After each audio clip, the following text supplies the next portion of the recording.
तो चलिए हम लोग चलते हैं आज अपने वीडियो की तरफ और आज हम पढ़ने वाले हैं एक बियर फ्लैग। बियर फ्लैग में हम लोग देखेंगे कि किस तरीके से एक फ्लैग बनता है चार्ट्स के ऊपर और किस तरीके से हमें ट्रेड लेने हैं बियर फ्लैग की फॉर्मेशन के साथ ऑप्शन बाइंग को यूज करते हुए। कहीं ना कहीं ऑप्शन बाइंग में हम किस तरीके से यूज करने वाले हैं बियर फ्लैग का।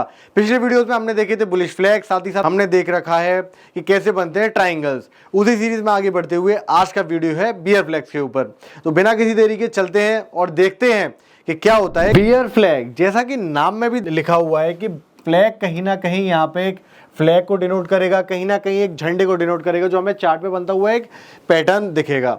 इसके अलावा आप देख सकते हैं कि कहीं ना कहीं कंटिन्यूएशन हमें अगर पता करना है ट्रेंड का, अगर हमें ट्रेंड का कंटिन्यूएशन पता करना है और किस तरीके के ट्रेंड का, डाउन ट्रेंड का। अगर ये बुलिश ट्रेंड की बात की जाए तो यही बियर फ्लैग हो जाएगा बुलिश फ्लैग। अब इसकी जो कैरेक्टरिस्टिक होनी चाहिए वो होनी चाहिए टाइट। इसका मतलब क्या है?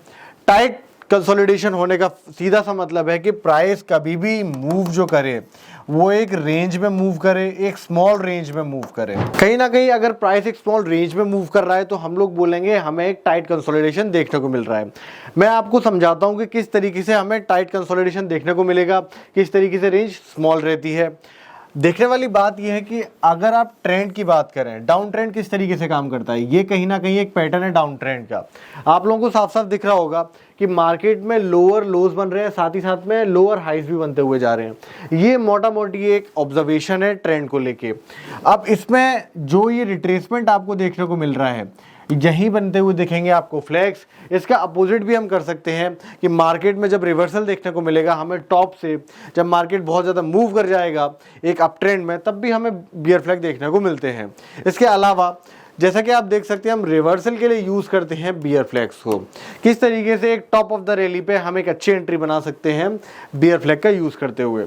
और अगर हम डिटेल्स की बात करें कि क्या होता है बियर फ्लैग में, तो आपको ट्रेड करना है ब्रेकडाउन ऑफ बियर फ्लैग। अगर ब्रेकडाउन मिल रहा है स्ट्रक्चर का, वहां पे हमारी एंट्री बनते हुए दिखेगी।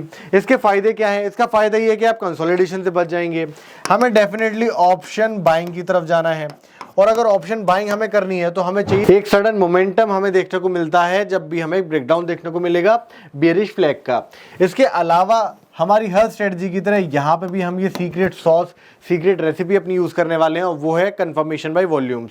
अगर हमें वॉल्यूम से कंफर्मेशन मिल रहा है तब हम अपनी एंट्री बनाते हुए दिखेंगे, अदरवाइज तो हम उस ट्रेड को इग्नोर करेंगे या फिर वेट करेंगे एक बेहतर एंट्री मिलने का। इसके अलावा आप देखेंगे रिस्क को कैसे मैनेज करना है। देखिए सबसे इंपॉर्टेंट चीज़ है रिस्क। अगर आपने पूरी स्ट्रेटजी पढ़ ली, सब कुछ आपने पढ़ लिया, वो कंप्लीट तब तक नहीं होगा जब तक आपको रिस्क नहीं पता कितना लेना है। आपको एज अ रूल, मैंने पिछली वीडियोस में भी बताया है और इसमें भी बार बार हम वही पढ़ते हैं कि आपने एक शानदार स्ट्रेटजी पढ़ ली, बट उसमें जो आपको रिस्क करना है, अगर हम डेली टाइम फ्रेम की बात करें, जहां पे हम ओवरनाइट लेके जाते हैं तो एक ओवरनाइट रिस्क प्रेजेंट रहता है जहां मार्केट गैप अप या गैप डाउन कर सकता है, तो वहां पे हमें 2% ऑफ प्रीमियम ही बाई करने हैं।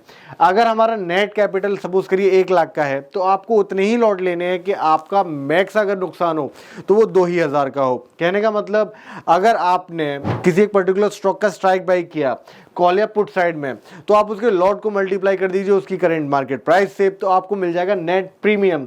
वो प्रीमियम 2% से ज़्यादा नहीं होना चाहिए। कहने का मतलब 1 लाख के अकाउंट पे 2,000।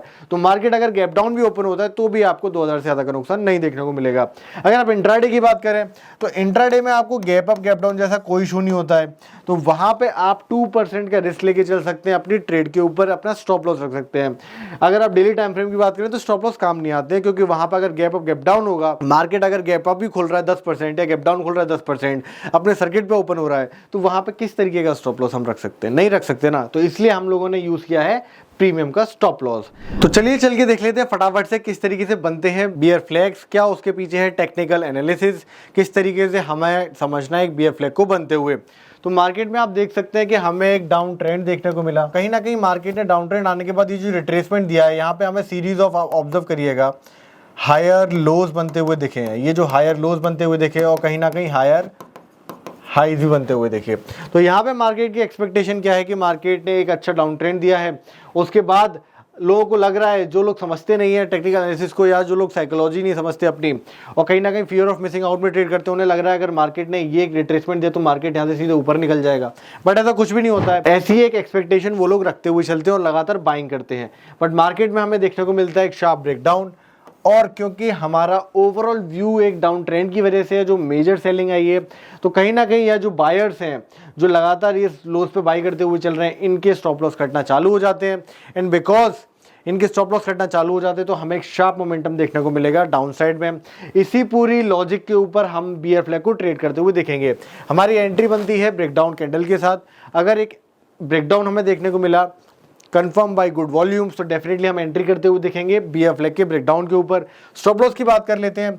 स्टॉप लॉस हमारा दो तरीके से रखा जाएगा, आप लोगों को पता ही है। अगर हम डेली टाइम फ्रेम पे ट्रेड देखेंगे तो हम रखेंगे प्रीमियम का स्टॉप लॉस, और अगर हम टारगेट की बात कर लें तो टारगेट भी हमारा डेली टाइम फ्रेम पे रहेगा नियरेस्ट सपोर्ट रेजिस्टेंस लेवल, या फिर आप रख लीजिए सिंपल सा जो भी आपका प्रीमियम है उसका 1:1.5 या फिर 1:2 का टारगेट। अगर हम इंट्राडे टाइम फ्रेम की बात करें तो इंट्राडे टाइम फ्रेम में आपको जो यूज़ करना है वो ब्रेकडाउन कैंडल का हाई आप यूज़ करेंगे स्टॉप लॉस की तरीके से, और जो भी आपका स्टॉप लॉस निकलेगा चार्ट्स के ऊपर, स्पॉट चार्ट्स के ऊपर अगर हम बात करें उसका मल्टीप्लिकेशन कर दीजिए 0.5 से, क्योंकि हम यूज़ करते हैं एट द मनी डेल्टा, तो वहाँ से एट द मनी स्ट्राइक, तो वहाँ से आपको देखने को मिलता है आपका प्रीमियम का स्टॉप लॉस।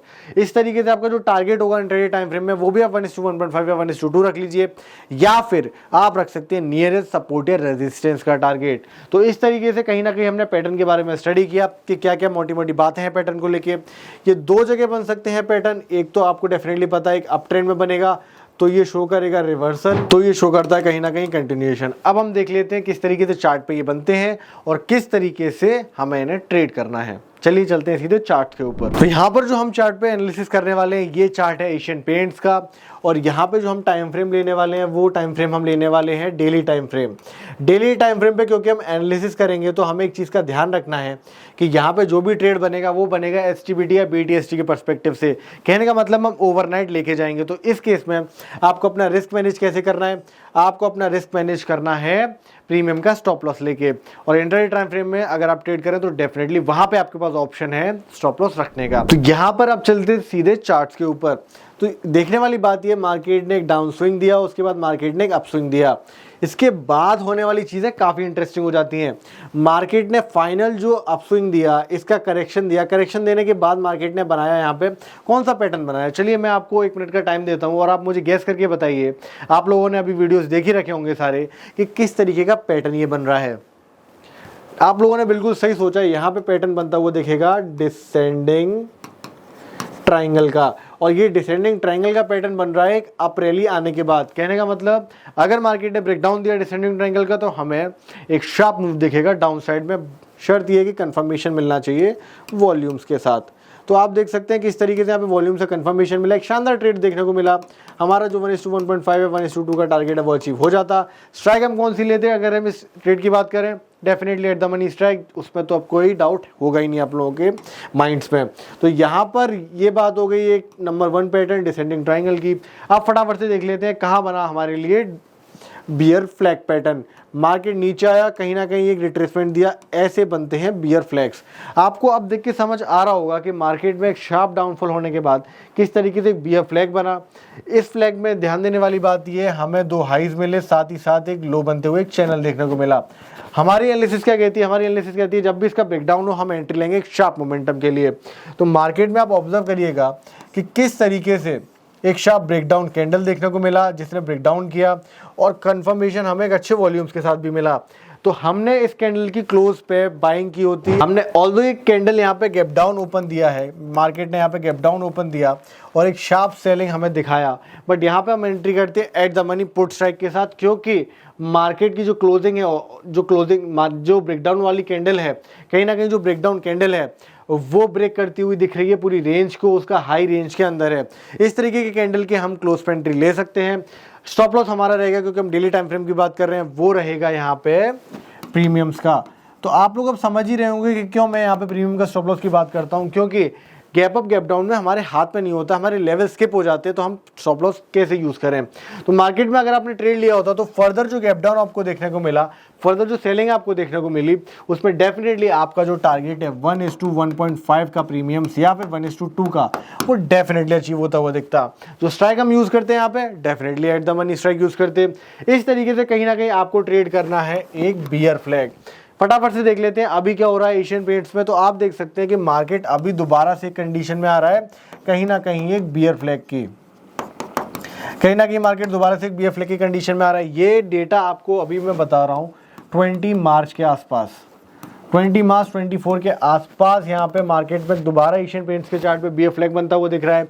क्या ये सक्सेसफुल होगा या नहीं होगा हमें नहीं पता, बट अगर हमें इसका ब्रेकडाउन देखने को मिला एक अच्छे वॉल्यूम के साथ तो डेफिनेटली हम ट्रेड कर सकते हैं डाउन साइड में रिस्क मैनेज करते हुए।